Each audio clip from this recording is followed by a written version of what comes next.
अस्सलाम वालेकुम नाजरीन, मैं हूं हुरैन फातिमा और आप देख रहे हैं हिमायती न्यूज HD चैनल। नजर डालते हैं आज की अहम खबर पर। फखर रोडा इलाका थल के डॉक्टर मोहम्मद आसिम शहजाद जोहिया को government graduate college Jauharabad district Khushab का प्रिंसिपल तैनात कर दिया गया। डॉक्टर आसिम शहजाद जोहिया ने बतौर प्रिंसिपल ग्रेजुएट कॉलेज जौहराबाद का चार्ज संभाल लिया है। इससे पहले आप बतौर associate professor Urdu head of सदर शोबा उर्दू BS कोऑर्डिनेटर के तौर पर काम कर रहे हैं और शोबा उर्दू को 4 चांद लगाए। इससे कबल गवर्नमेंट एसोसिएट कॉलेज रोडा का चार्ज भी आपके पास रहा है और आपने गवर्नमेंट कॉलेज यूनिवर्सिटी से PhD की।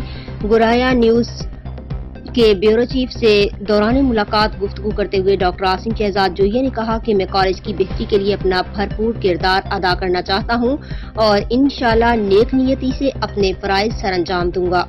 मजीद खबरों और अपडेट से बाखबर रहने के लिए देखते रहें हिमायती न्यूज HD चैनल।